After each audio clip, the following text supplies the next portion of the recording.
Hello there. Thanks for tuning in to my channel here. That's my best impression of Ed Gein. I'm not very good. I, I just binge watched Monster over the weekend, and I gotta say, I'm obsessed with that voice. I don't know how I'm gonna be able to ever talk normal again. So hopefully you guys enjoyed that. Yeah, thanks for tuning in. If you guys are still hanging out, hanging around, and everything, hopefully you're noticing that the quality is getting a little bit better as far as the audio stuff goes. Got a lot to talk about today. But the first thing I wanted to talk about really quick was I decided I'm going to introduce a quote unquote little segment into this podcast, and it's going to be called Reasons I Cried This Week. And first and foremost, let me preface this by saying that it's not regular reasons, right? It's not normal reasons as far as like, well, I'm crying because of the state of the world right now. Well, yeah, I think I cry every single day because of that, because of what's happening. For those of you that don't know, you should know this already about me, but I do live in the suburbs of Chicago, so there's a lot happening right now, a lot of gross stuff happening in the world. Just, it's not just here, obviously, but I won't get into all that right now, but let's just say yes, things are crazy. We all be crying every day, and that is not what this segment's about. This segment is about random reasons that I cry, because let me tell you, I cry every single day about weird things. Maybe not weird things. Maybe they're normal to you guys. I don't know. I guess we'll see. But yeah, reasons I cried this week. Number one, I put a spider outside, and then it started raining. And then I felt really bad because it started raining. And then I Googled, are spiders okay in the rain? Which I know they are. I've seen there's a spider actually outside she's huge. And she's got this giant web. And she's made herself like a little hammock. So when it rains, you can just see it bouncing off the web. I still feel bad for her every time because I'm like, you sweet thing. I've definitely tried to wash down her web before. And every time she goes to a specific spot on my siding, and I'm like 90% sure she's staring at me and, hates me for it. So I don't do it anymore. I just leave her there now. So that was my first reason for crying. I put this spider outside, this little cutie pie, and then it immediately started raining like an hour later. And I was like, oh man, they were so comfortable in my house. And now I just put them outside and now it's raining. Reason number two that I've cried this week is because of that dog from Good Boy. She's too cute. I think it's a girl. That dog is too cute. I don't know if you guys have seen that dog. If you haven't, look them up. The movie is called Good Boy. Oh, yeah, I guess if it's called Good Boy, it's probably a boy, right? But it's a horror movie, and it's based on the dog's point of view. And when I tell you this dog is so freaking cute, and I keep seeing this dog in interviews, and I can't handle that cute little face. So yeah, they were being too cute in an interview and I cried. And then I think the last reason that I've cried for many more reasons, but the last one that I wrote down was that Mal sent me a video of her packing our first order that we got on our Etsy shop, and I cried. I cried because I was like, this is so nice. She also put like the music to it and everything, and I was like, this is actually so cool, dude. I'm really happy about it, and I got teared up and I got emotional because I thought it was really cool that our friends and family and people have been supporting us. We had a couple friends like place orders and everything. And I think that when friends and people support you, I get emotional because I'm like, wow, you went out of your way to think about me. That's actually really nice of you. Thanks. I'm going to go cry about it. So anyways, hopefully everybody's having a good week, day, year, month, whatever, dude.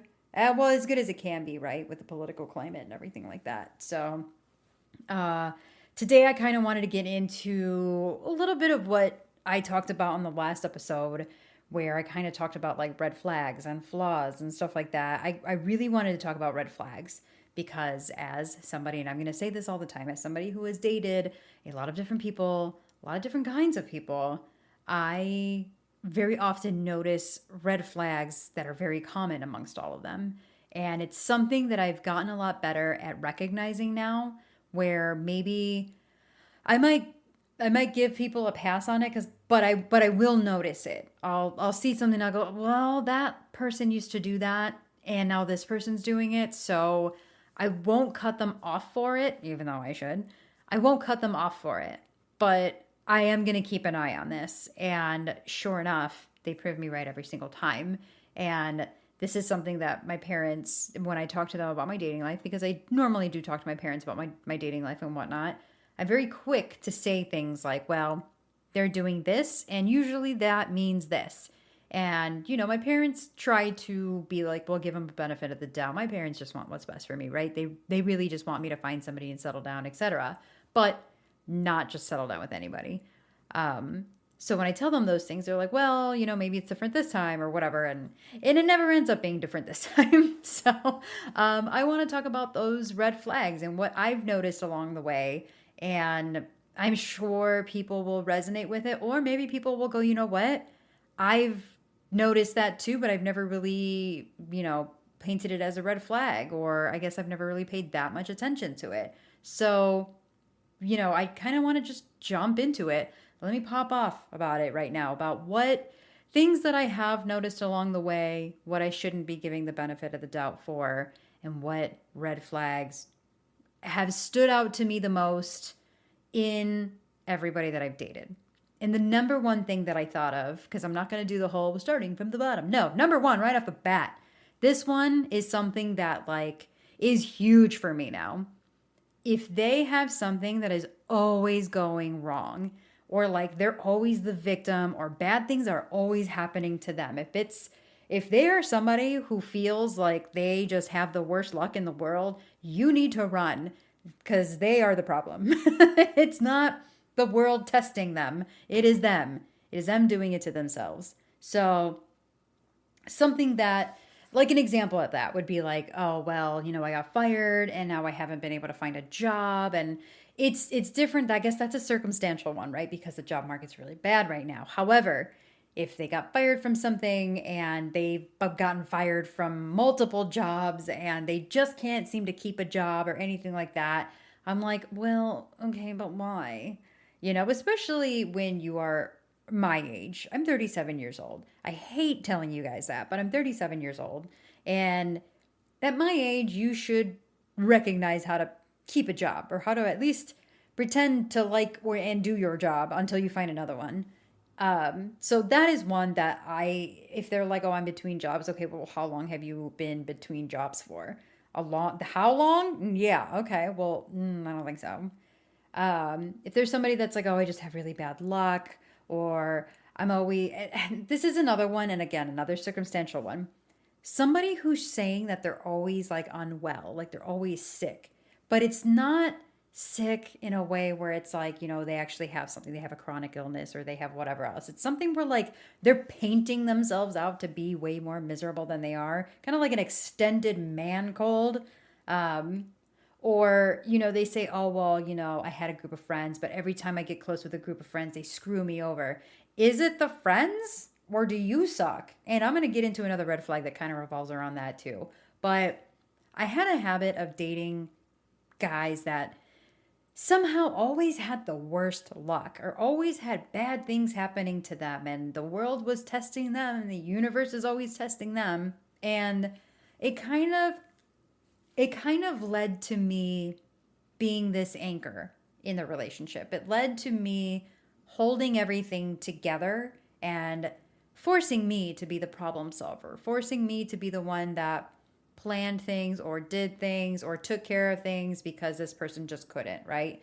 And because these people always had something bad going on, oh, well, I just can't, this job, it just whatever. Okay, well, I'm sure it has nothing to do with the fact that you refuse to wake up for that job, or has nothing to do with the fact that you're bad at it. I'm sure it has everything to do with them, right? Anyway, because my partner's always had something bad going on, it made me feel like I couldn't talk about my achievements. And on the last episode, we did talk about something similar.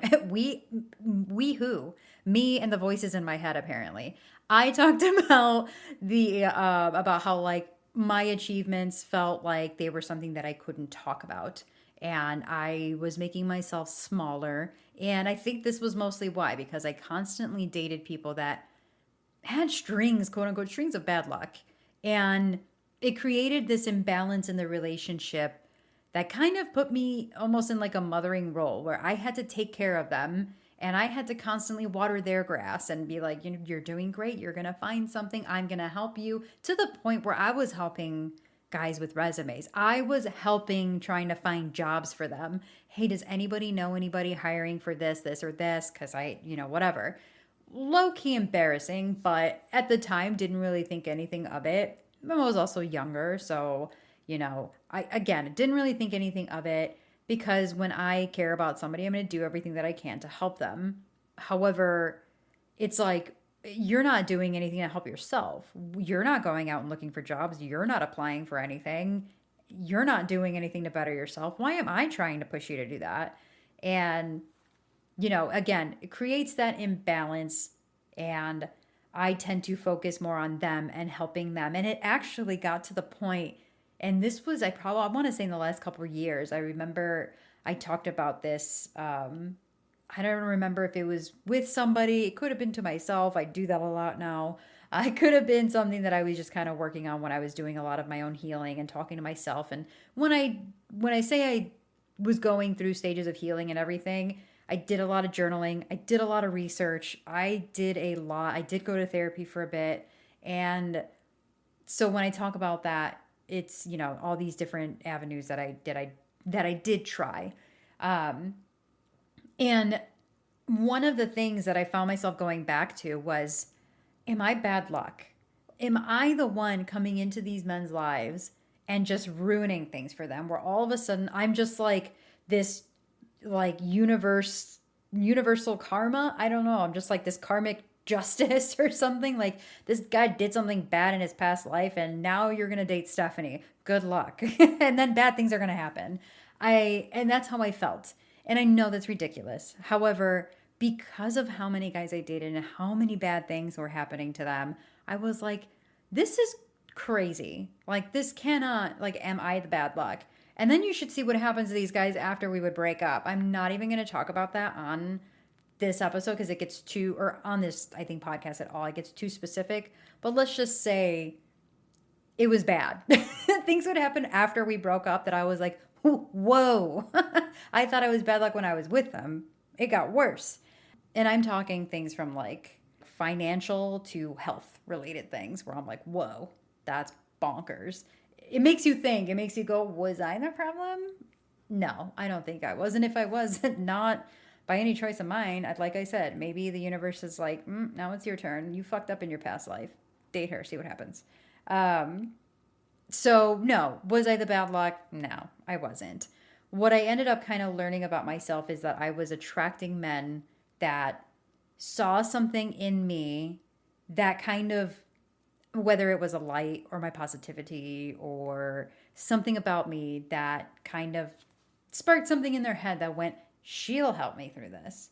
Like, she's nice. I'm going to take advantage of that. Sick. So these guys saw something in me that maybe told them, this girl is going to support me through whatever I'm going through. And maybe they didn't think of it in a way of, I'm going to take advantage of her. Maybe it was a, genuine kind of reaction of, she seems like somebody I can lean on. However, when you are dating somebody, or even when you're friends with somebody, you're not their therapist. You're not their emotional support person. And when I say that, I don't mean that you're dating somebody, you're friends with somebody, you shouldn't be able to talk to them about things. I think you absolutely should. Mal and I talk about stuff probably daily or every other day. We'll talk about something going on in our lives, whether it's, really, really bad or this is inconvenient, whatever.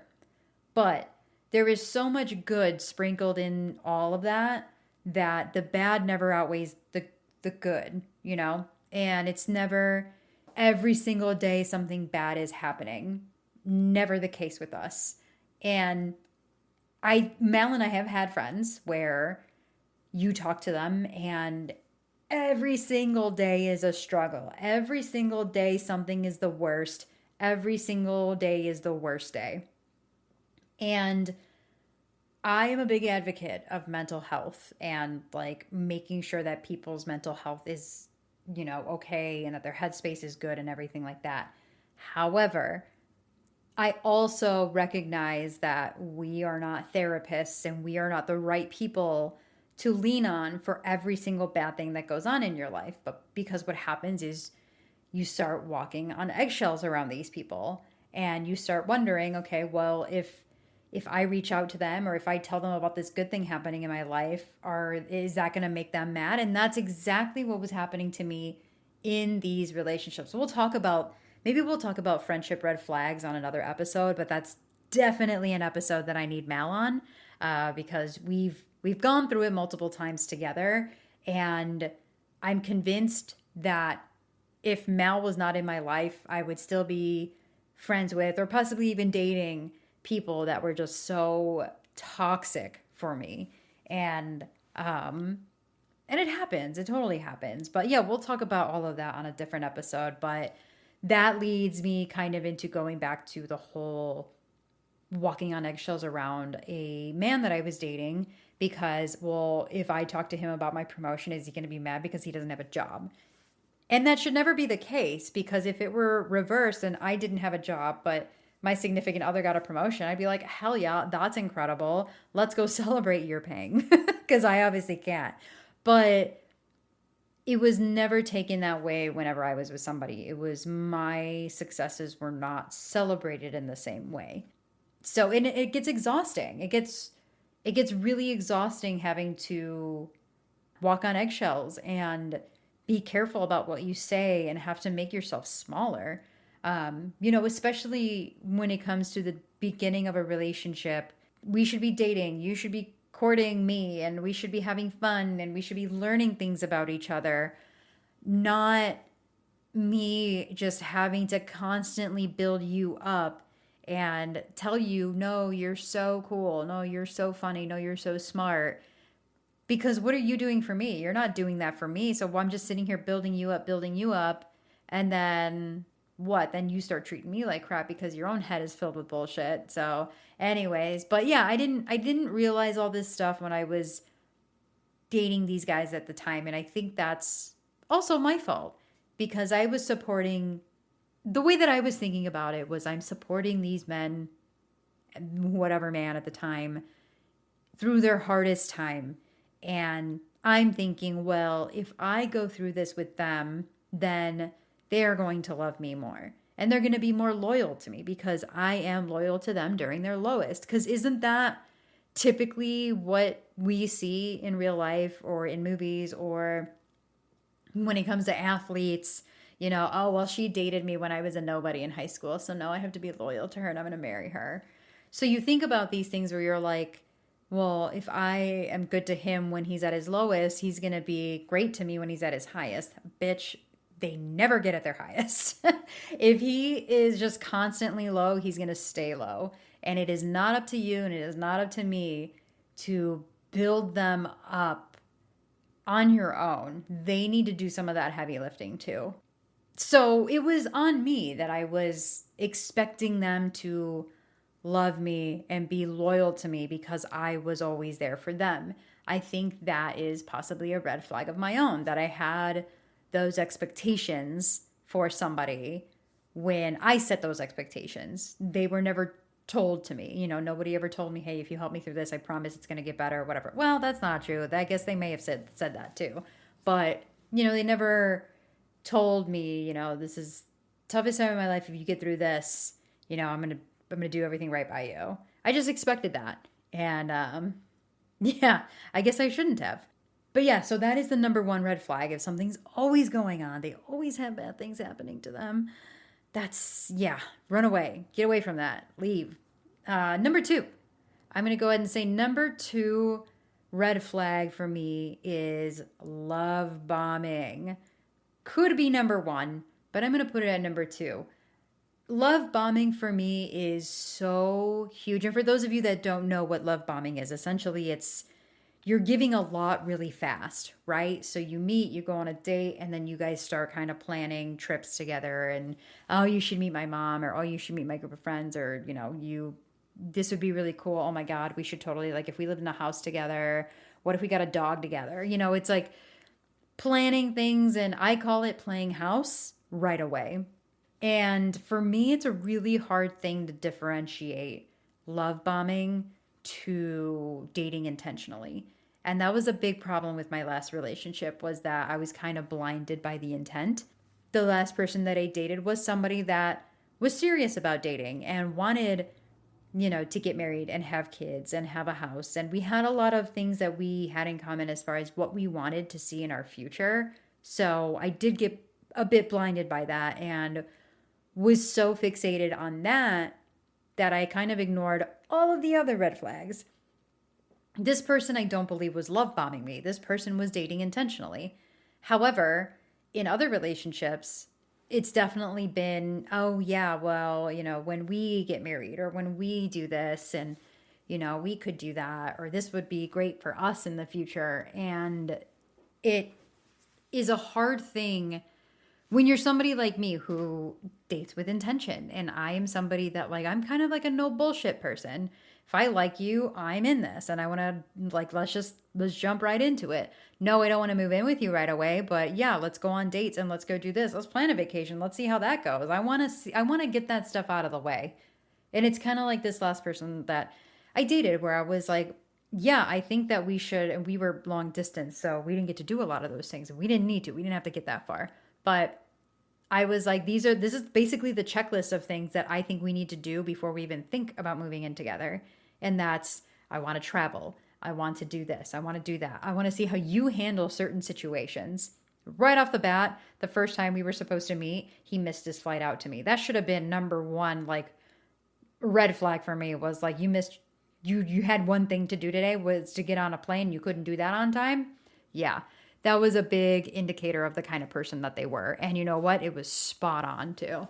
Um, but yeah, love bombing, super hard for me as somebody with ADHD. And this is something I've read up on a lot too, is that that's something that we do. We kind of love bomb. And when I feel something, I feel it intensely. And I don't really know how to slow it down. I'm either stop or go. And as much as I'm really good at balancing most things in my life, that is one of those things that I'm not very good at balancing, is the speed of which I do things.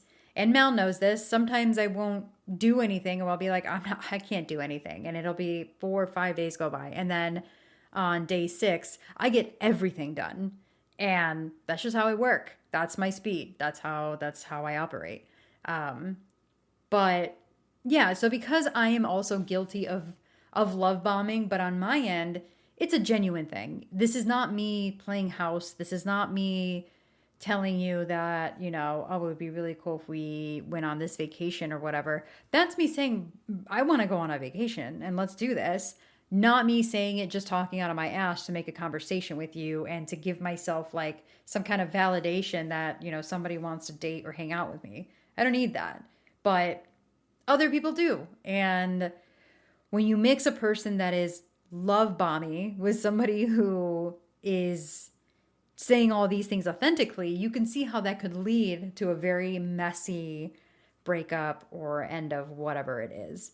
So something that I've tried to work on is to show somebody that I care about them, but go at a slower pace. And I did do that with my recent relationship where, yes, I kind of still went above and beyond in certain ways, but I didn't do a lot of things that I normally would have done because I was like, I think I need to slow it down a little bit. And I wish I would have slowed it down a little bit more, but it's just how I am when it comes to like gifts and doing things for people and going out of my way. It's just how I am. I just really I'm really, really good at giving gifts, guys. At least I think so. And I'm good at making them fun. And I have, when I date somebody, and it's so funny because earlier today, Mal actually sent me a TikTok of this lady who her husband keeps a notes app and has it like filled with notes about her. And I was like, that's what I do. That's what I do. And I literally have a notes app about Mel. I have a notes app about my parents. Like I do that because I know that I'm going to forget things. And whenever I like find out that they like something or, this is their favorite this, or I saw this gift and it would be a good Mother's Day gift or whatever, I write it down because otherwise I'm going to forget it. That's another flaw of mine. I have a very terrible memory. It's god awful. So yeah, I have a lot of notes. I have a lot of notes in my phone. What else am I using my phone for? It's not texting anybody. Got a dry ass phone. I can actually keep my ringtone, my like notifications and everything on at night because of how dry my phone is. Um, but I guess at the same time, my Instagram's like always on sleep mode, so that's the only thing that would really pop off. Otherwise, I get no noties. But yeah, so I've learned that it's not the healthiest thing to do. So for my own mental health, it is best that I, wait on that stuff and I try to do the relationships at a healthy pace. So that's number 2, love bombing. Number 3, I'm going to go with, oh, but I'm not good at texting. I don't check my phone. I'm just not ignoring you. I just don't really look at my phone. Shut up. That I hate that. I hate when people are like, "Oh, I'm just not a good texter. I'm just not good at responding to messages." Okay. But you can update your Instagram stories and you can update your Instagram feed. You can scroll through TikTok for 3.5 hours. You can send me TikToks. You can update your Facebook, your Twitter, your this, your that. You can do. I dated a guy who like would stream and oh, but I'm just not good at messaging. I'm just not good at checking my phone. Interesting. I don't have the energy to do this. Okay, but you have the energy to get on a stream and talk to 14 people for the next 3.5 hours. Okay. It was all excuses. It's all just so many excuses and it's bullshit. And I'm sorry, but it's 2025. Manage your notifications, respond to text messages. And I'm somebody who's guilty of that too. I've done this with literally one of my own best friends, where sometimes he messages me and I will either see it or not see it, and then I'll just completely forget to respond. Yeah, absolutely guilty of that. I will say that for sure. However, and if you guys could see the gesture that I'm doing right now, however, I got my finger in the air right now. That's how serious I am. If I'm dating somebody, you're getting my attention. You are getting so much of my attention. You are somebody that I talk to every day. You are somebody I'm trying to put time and effort into. You are somebody that I'm trying to build something with. Totally different. And I expect the same thing of my friend, where if, he didn't get back to me, but he gets back to his girlfriend or whoever, yeah, I expect that. In fact, I expect him to talk to me less when he has a girlfriend. Completely fine. I will always understand that. So when somebody that I am dating, oh well, I left my phone upstairs. Oh well, go fucking grab it. What do you mean? Oh, sorry, I was playing games and I didn't see that you were on. Otherwise, I would have like played with you. Okay, so your first instinct when you play this game that you know that I also play wasn't, well, let me see if she's playing too. Yeah, you fucking suck. Like you suck. I mean, that's crazy because you know what? I wouldn't do that. I wouldn't hop on a game that I know friends of mine play, let alone a significant other, go on there and be like, well, I'm not going to check if anybody's playing. I'm just going to play on my own. Okay. So that actually kind of leads me into the next thing, but not before I say that setting expectations for communication is huge. I'm not somebody that needs to hear from my significant other all day, every day. If they do want that, that's cool. But like, we will run out of things to talk about. I would rather text throughout the day here and there, maybe do a phone call at the end of the day and check in and do whatever and then that's cool. That's it. Like I'm good with that. And I haven't dated anybody not long distance, like I said, in 5 years. I don't even know what regular dating is anymore. Going on like multiple dates with people.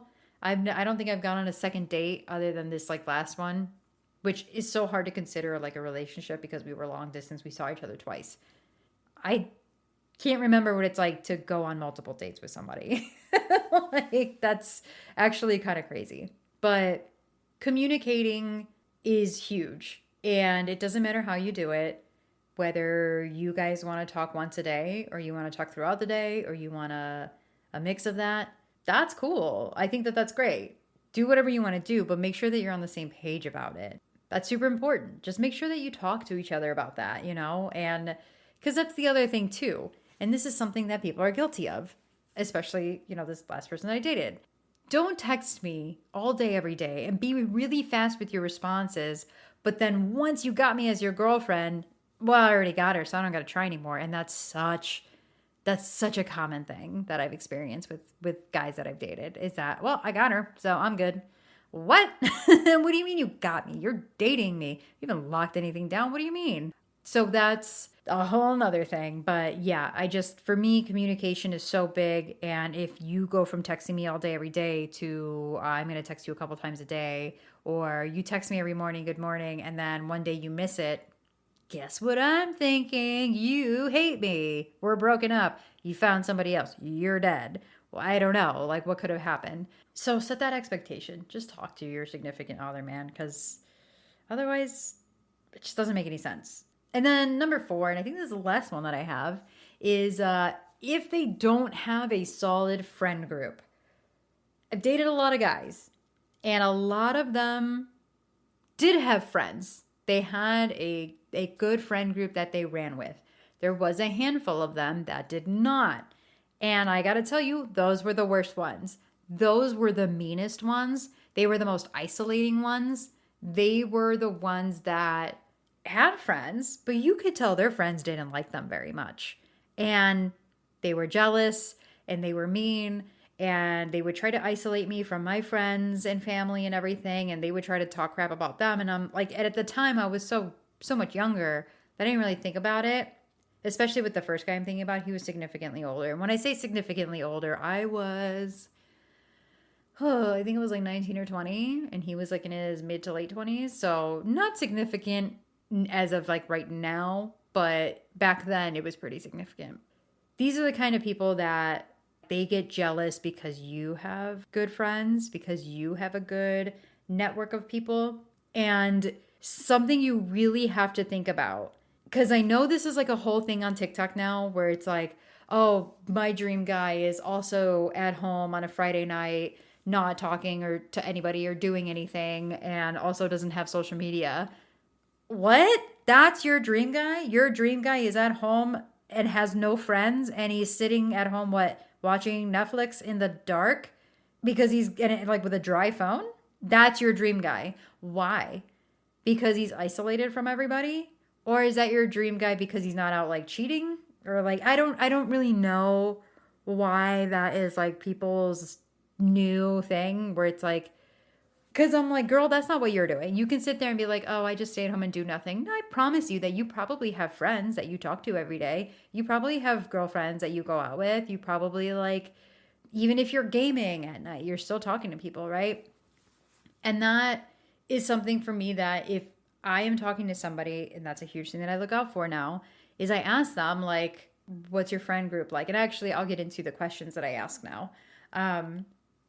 But not having a friend group, not having a solid group of friends that you hang out with regularly, or even like 1 or 2 friends that you talk to regularly or whatever. And I'm saying this as like if somebody is single. If you're married and you don't have a ton of friends, I think that that's okay. It's a totally different situation. I don't necessarily think that I would want that, but I can understand it. But when you're single and you don't do anything and you don't have any hobbies and you don't, not only do you not have social media, fine, you don't have social media, cool. I'm guessing that you think you're too cool for social media. I don't know. Maybe you just genuinely don't like it, and that's cool. But I don't like people that are like, I'm too good for social media. Shut up. God, you know what? You would probably be less miserable if you got to scroll through TikTok and laugh once in a while. But if you don't have friends and you're never doing anything and all you do is sit at home and just like watch TV and like drink beer on your couch, why? Why don't you have friends? What happened to all your friends? Like, do they not want to hang out with you? Oh, well, my friends are married. Yeah, so are mine. And I still hang out with them. We still go out. We still have girls' days. I go over to their house and hang out with them. Like, just because they're married doesn't mean that you're not allowed to be friends with them anymore. So that's a huge red flag to me, is that if somebody doesn't have a solid friend group, I gotta ask why. Why doesn't anybody want to be friends with you? That's a weird thing. And something I've run into also is when people are like, yeah, I've bounced around from friend groups, but everybody just screws me over. Okay. Why? Again, it brings me back to number one. Why are you always the victim? What are you doing to always be the victim? Like, I don't trust it. And when I say I don't trust it, I'm not saying that there are not exceptions to this. There are exceptions to everything. Everything that I say is not absolute. However, in my experience, this is just what I've experienced. So shut up. But yeah, so those are the red flags that I had written down. And yes, I use an outline because if I didn't use an outline, I would be talking about, I don't know, I would probably be talking about how pretty the moon was the other night, which wasn't it though. The full moon this month was gorgeous.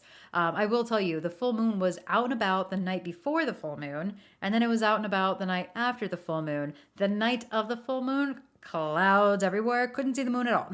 And that's almost how it goes every single month. But see, this is why I have an outline because I go on tangents. But anyways, after the red flags, I did have written down that I wanted to reflect a little bit on, hey, wait, why didn't I really pay attention to these red flags before? If these are patterns that I have noticed, and when I say patterns, I don't mean, oh, I've seen them in like two guys. No, I've seen them in almost every single person that I've dated. Again, there are exceptions to that. I think the biggest thing for me to own up to is that I was constantly so focused on the other person.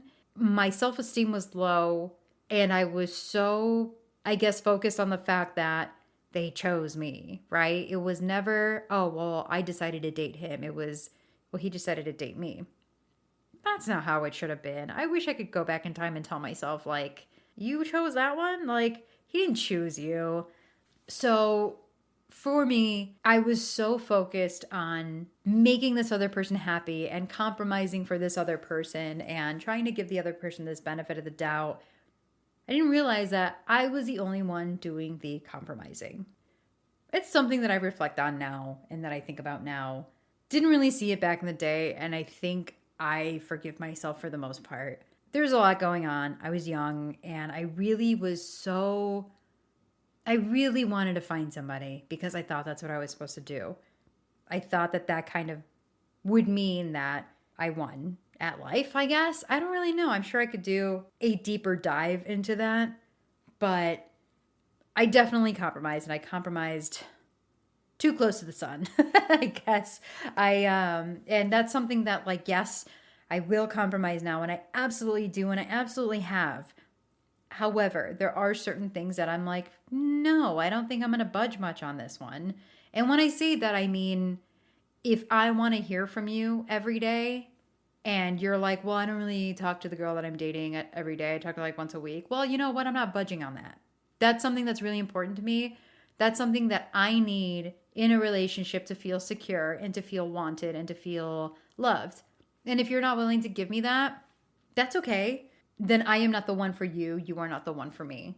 So let's just not do this. Let's avoid the eventual heartbreak and arguments that this will inevitably cause. Now, when it comes to these dating apps and everything like that, what is it that I look for? What questions am I asking?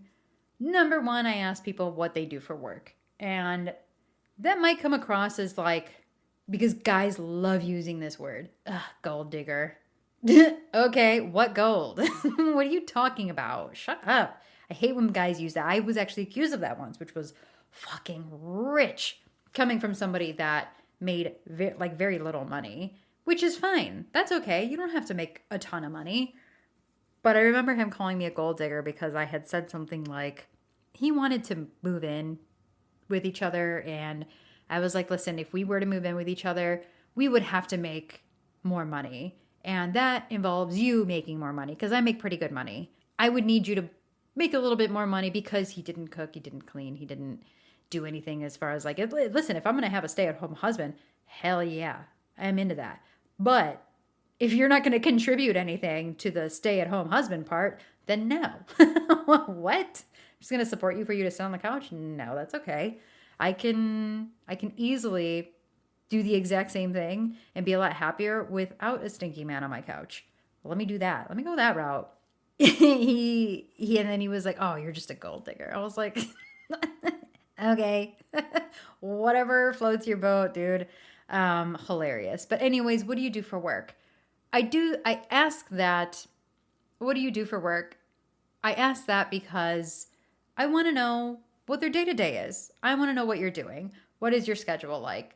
There's one guy that I was talking to briefly this year. He had a very unconventional schedule. And right off the bat, I was like, I don't think that's going to work because we have opposite schedules and it's already hard enough, right?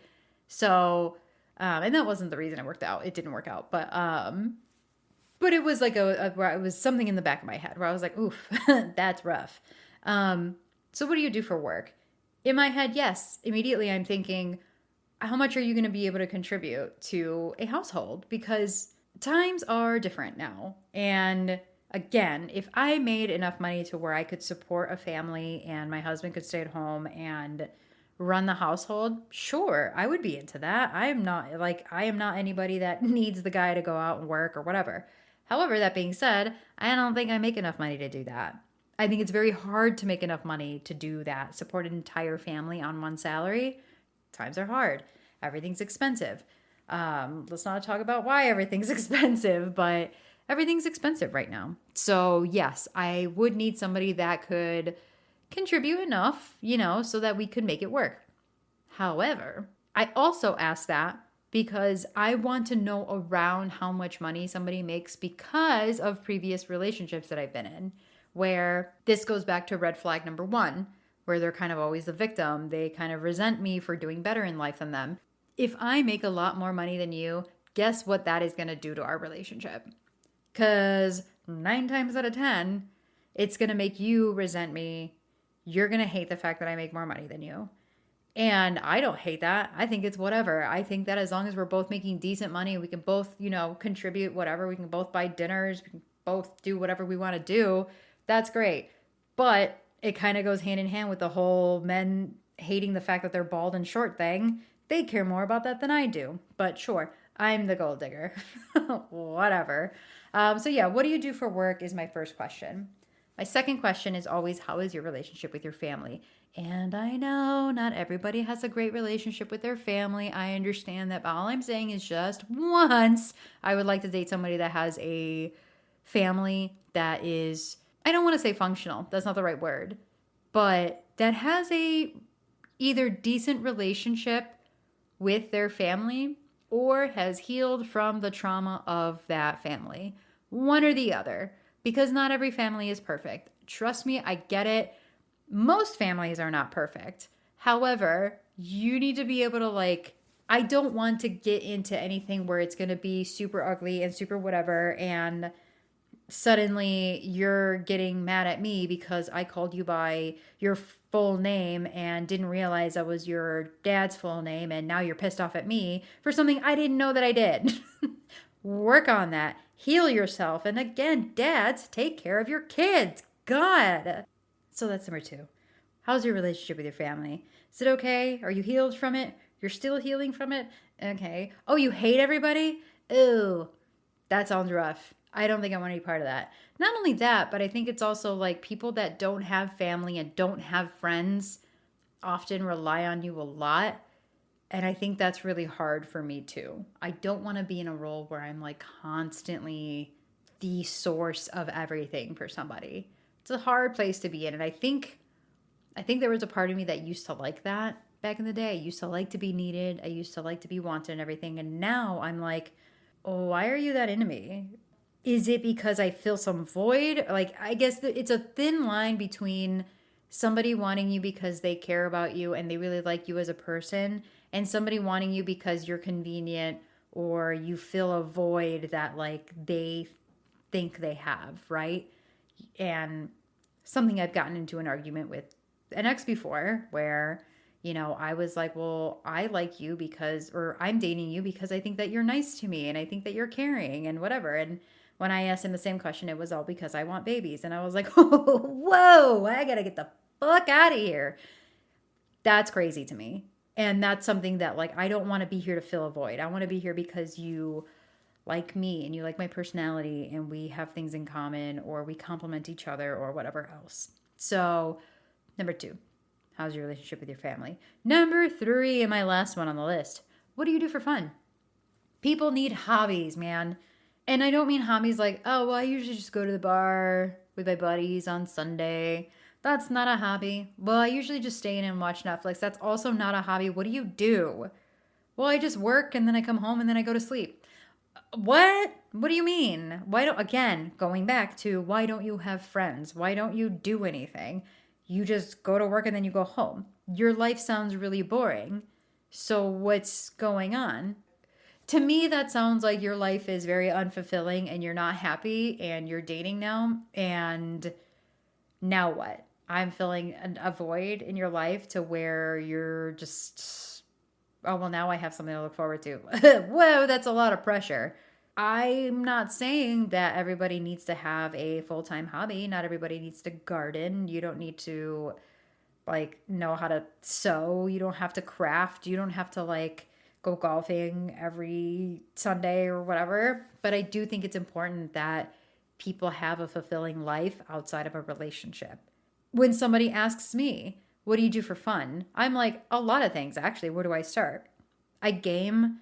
Well, now I could be like, I don't think I would tell people I have a podcast. I really don't talk to people about my social media when I first meet them because what it leads to is them following me on social media and then us talking on social media and then it never goes anywhere. It's like they see my cosplay stuff and they're like, whoa, this is awesome. This is incredible. This is great. And I'm also not going to talk to you anymore. Okay, cool. And I think, but that happens to me inside of the apps too, because nobody ever actually wants to ask you on a date. Nobody ever wants to go, hey, are you free this day? Let me take you here. Never. It's always like, well, what do you want to do? What do you think you want to do? I'm like, oh my God, I do all day is make decisions and do stuff. Can you make one? But people need hobbies. When they ask me, well, I garden, I play games, and I play games with friends, and I also play games alone. And I do arts and crafts, and I would not tell them again about my podcast stuff. I do have, I think, on my profile that I do tarot. Or no, I didn't say tarot. I think I just said like witchy Latina, which I think implies the tarot stuff. But, I go out with friends, and sometimes we do girls' days, and, we've done this and whatever. So I have a list of things. I do all sorts of stuff. I'm a, what's it called? I'm a jack of all trades, but I'm a master of none. And I love that about myself. And also, a super funny thing that I was telling somebody recently is that I think the reason why I constantly, whenever I do match with somebody, I'm like, oh wow, we have this and this in common. That's pretty cool. The reason why I constantly find myself having so much in common with so many different people is because I do a lot of things. Like my range of things that I do and have dabbled in is vast. And I'm not saying I'm an expert at anything. I'm not. But I try to do a little bit of everything because I think a little bit of everything is fun. And I don't know. I guess that's one of the things that I enjoy about myself because, I want to brag about myself. But yeah, I don't know. Somebody who just doesn't do anything ever is boring to me. And that tells me that so then what are we going to do together? Like, are we just going to go to restaurants? That's not fun. I don't want to do that. Take me somewhere. Let's go do something. I don't know. Yeah, I want to go out and I want to do stuff and I want to hang out and I want to get involved in your hobbies and maybe you can get involved in mine or maybe we can at least talk about them. We don't have to get involved in every hobby that I do. In fact, I'd rather you wouldn't. I want to have my own stuff and I think you should have your own stuff. But I do think that it would be cool to once in a while, get into each other's hobbies. So, and again, staying home and watching Netflix is not a hobby. I do that a lot too, by the way. When I say that, it's not a dig on people that do that. I watch a lot of Netflix too. I watch an episode of Outlander every night before bed. But again, there's more to life. I promise you there's more to life. So those are my 3 questions. What do you do for work? How is your relationship with your family? What do you do for fun? And then I think the last thing I'm going to kind of shift into is just the whole self-esteem and confidence thing. Something that I talked about in the last episode and something I kind of dipped into in this episode where, last episode I said I'm not insecure. I'm traumatized, right? And that is mostly true. I do think that there was a lot of trauma that I need to heal from. And I do think that I had and may still have a bad habit of not allowing myself to face that trauma or to heal from it. So yes, I did have low self esteem. And I do think that's something that I am still fighting to this day. I can be very insecure. There are things about myself that I am still trying to manage. I'm still trying to deal with, and I won't get into them all right now. But I think that I didn't have a whole lot of confidence growing up. I think I mentioned on the last episode that I went through an ugly duckling phase. I didn't get cute until my like freshman year of high school. And let me tell you right now, I didn't know. I didn't know I was cute. And it wasn't until like senior year that I'm like, more boys are talking to me now, and not in a funny way. Like, it was weird. And because I didn't have any confidence really, I mean, my freshman year, I stretched out. My face cleared up, my braces got taken off. I kind of learned what makeup was, and I started wearing clothes that fit me instead of baggy clothes all the time. So I wasn't used to it. I didn't have that confidence just kind of in me. And at the same time, I think that as women, we were kind of taught that if you have too much confidence, that you're like strutting it around or you're boasting or whatever, right? Yet the men could go around and do that. And this is something that I've told my parents, is that like if I had the confidence of a mediocre white man, I would rule the world. I would be stepping on the necks of every man if I had their confidence. Because it truly is scrolling through these profiles and how these men talk about themselves and how they talk about women. I saw one profile the other day that was like, a green flag of mine is that you're not annoying. And I was like, what is this? Why are you on these apps if you hate women so much? You need to switch who you're looking for. I don't know.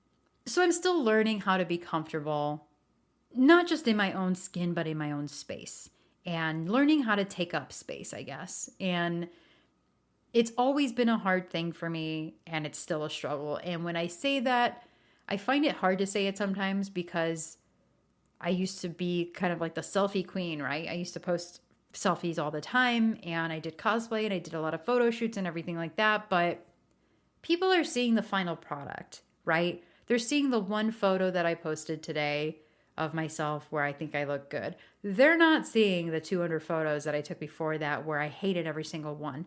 They're not seeing my face when I open the camera up and I go, ah, and I have a jump scare in my own bedroom because I opened up my camera app. They're not seeing me get those photos from a photo shoot back and then crying because I hate half of them. And I hate not the photos themselves, because every photographer I've ever worked with has been incredible. It's how I look and how this angle makes me look like this, or how do I even manage to look like that? That's what I look like from that angle. And I know that's not a healthy way to talk about yourself. It's a way that I always have talked about myself, and it's something that I'm trying to be better about. And there was a period of time where I wasn't really taking any photos, and I didn't want to be in any photos because I was like, no, I just don't want to see myself. I don't want to see what I look like right now. And I'm working on it, and I've been working on it for a while, and I think I'm a lot better about that now. But it's tough. I think I've done a lot of reflecting on it. I've done a lot of self-work. I've done a lot of practicing. One of the things I used to do was I didn't like looking at myself in a mirror. Whenever I remember living in a building in Chicago. This is where I lived most of my adult life, actually. Was a building in Chicago where the hallway was all mirrors. And I remember walking by that hallway of mirrors, and I hated looking into it because I hated seeing what I looked like right before I went out. Because if I caught a glimpse of myself from a certain angle and I didn't like it, my night was ruined. And this is, peak time when I was in the best shape of my life. The fashion was incredible. The fashion, you couldn't touch it back then. I'm sorry, but skinny jeans with high heel boots and leather jackets, bitch, that was peak. That's all I want to wear all the time, actually. But that is how I used to be. And now I try harder to make sure that I'm looking into mirrors, and that I also every day what I try to do is do things that make me feel pretty or that make me feel good. And not just that, but also being healthier and making sure that I'm walking a certain amount of steps every single day. I'm lucky enough to work from home. Making sure that I'm walking a certain amount of steps a day and that I'm eating healthy-ish. And boy, there's times where like I go weeks and I just eat like crap and then I feel like crap. And it kind of sends me back into that spiral. So these things that I try to practice to make myself feel better, they help. A lot of it is mental though, and a lot of it is just trying to get that voice in my head that says, you shouldn't wear that. Getting that voice out of my head, or like, don't look at yourself, or don't try on those pair of jeans. Like, anything that's going to make me basically ruin my day. So it's been it's been a journey, and I think it's a journey that a lot of women go on. I can't speak to what men go through when it comes to body images. I'm not a dude. But it's something that I know a lot of women go through. And I think as much as there is still a lot of pressure on women to look a certain way today, I do think that it is a lot more lenient nowadays than it used to be. Where, I mean, we didn't really see as much representation on TV or on shows or on TikTok or whatever. And I'm not saying that it's at a place where it needs to be yet as far as representation goes, but definitely something that we didn't see a whole lot of. I mean, we were watching Friends where, like, the main characters were sticks and really really thin, and we grew up in the 90s where it was cool to be thin. It was cool to not eat. Now I don't know if you guys remember this in the MySpace days, but do you remember seeing those photos that went around that were like, nothing tastes as good as skinny feels?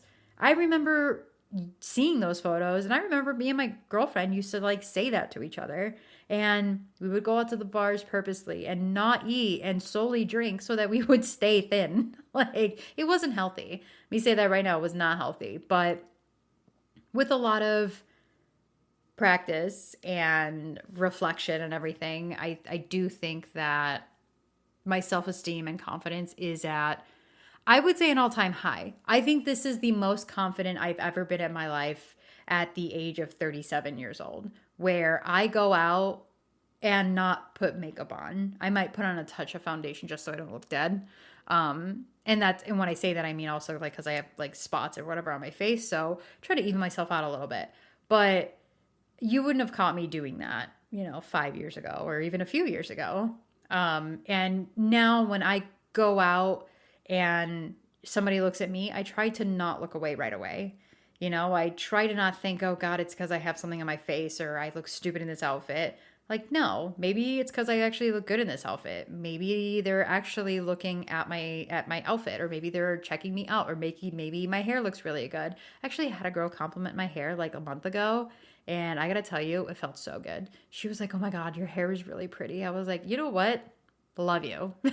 I was like, I'm going to walk around with that compliment for the rest of the year. I appreciate that. But yeah, I think I'm at my most confident now. And I think it's something that does come with age, because I think at some point you go, I don't care what other people think. I don't care if somebody looks at me in this outfit and goes, she should not be wearing that. I don't give a fuck. They're not wearing it. I'm wearing it. And that's another thing that I realize is, you know what? Most people don't care about you. Most people see you walk by and are not thinking about you for the rest of the day. They see you, they think about you in that second because you're in their line of vision, and that is it. And that's not something I ever really considered. I was just like, well, they're focused on me because I'm in front of them right now, and they're going to be judging me or whatever. It's an interesting thing. But yeah, so a lot of reflecting, a lot of work, a lot of growing up, and I hope to continue growing as far as, my self-esteem and my confidence, and, being in my own skin, being in my own space and whatnot. And I think part of the confidence was kind of thinking about the things that I didn't have.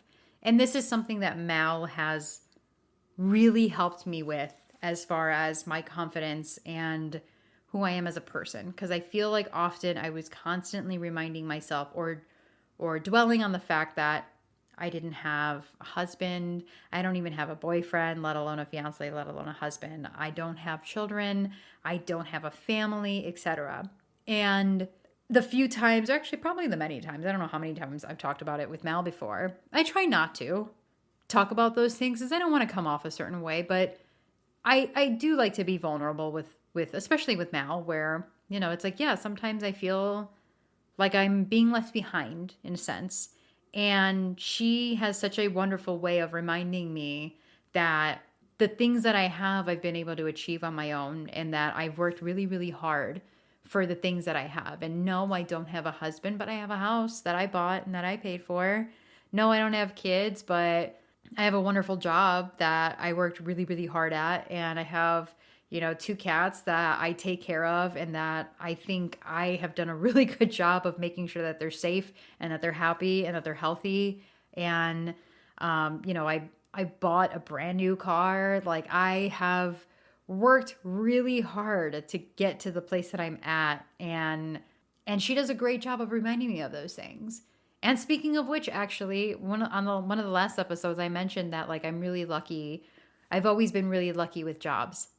And my friend, one of my best friends, mentioned to me, Jason, he was like, I was listening to the podcast, and I just want to let you know that you're not lucky with jobs. You work your ass off with jobs. And he knows that because I talk to him very often about, we talk about our jobs and everything. And he's right. And I'm like, why do I do that? I don't know why. Even on a podcast, I'm trying to like humble myself. I'm trying to like make myself smart. So what I wanted to do right now is I'm going to brag about myself for the next 60 seconds, and you guys are going to have to listen to it, or just fast forward a couple of times on Spotify or whatever you're listening on.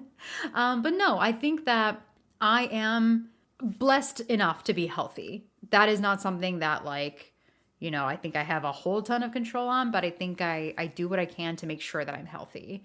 I don't work out vigorously every single day, but I do make sure that I'm eating okay enough. And as soon as I feel like I'm not doing well, I make sure that I change my diet, or I make sure that I'm walking around enough or going outside.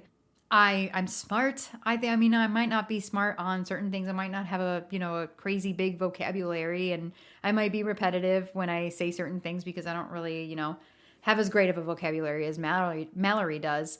But I'm smart, and, I have a great job that I busted my ass to get, and I'm nice and I'm welcoming, and I think I'm personable. And I am the kind of person that gets hired at a job because of her personality and then stays there because she works her ass off. And I'm sociable, and I personally think I'm funny, and you guys should all agree with me. But no, I mean, I think that I have a lot of really great qualities about myself, and why shouldn't I talk about them? Why shouldn't I enjoy them? And I think ultimately, why would I date someone who makes me miserable for even a second when my life is so fun and my life is so mine? And maybe someday I'll find someone who complements my lifestyle, or maybe I go through this life with no significant other. I'm not sure.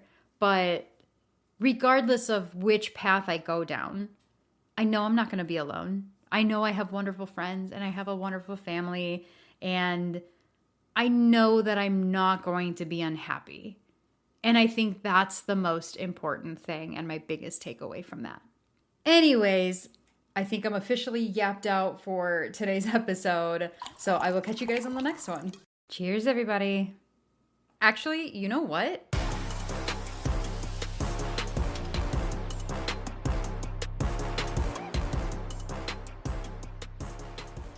All right, I want to take a moment to send a heartfelt thanks to everyone that has donated and shown us just such incredible support. Your encouragement has been both motivating and just extremely instrumental in helping us bring this super fun dream and adventure to life. And we're just so excited and beyond excited, actually, to start the journey. So a few special thank yous to Samantha, Chiblet, Darth Silent Bob, Dave M., Jess Bagel, who has a health and wellness journal available now at colorcodedcookie.com, Katie Edward, who wrote Call on Me and is one of the few books that I've actually finished and loved and read and everything in the last year and a half, Dustin, aka Wicked Warrior, your face and body painting skills never failed to amaze me, dude. You're doing incredible. Our beautiful friends, Gloria and Joanna, Tim, Mauricio Ormachea, Greg, Squeegee, my friend Jason Abadi. Thank you for validating my thoughts while I navigate dating men. I appreciate you always listening to me yap. My Lavender in Life, Oz, who helped keep me grounded during one of the harder times in my life. To my wonderful family, my uncle Chris and his wife Letty, my incredible cousins Eric and Chingona. You guys are always cheering me on. My parents, Mallory's husband Roy, who I also consider to be my family. Your unwavering support just absolutely means the world to us. And then finally to Mallory, you listened to me talk about a dream out loud, about starting a podcast, and not only did you encourage me to take the leap, but you took it with me. And I mean, you're my best friend, and I love you, and I couldn't imagine doing this with anybody else. So thank you guys again for listening, for being here, for supporting us and encouraging us. And we will catch you on the next one.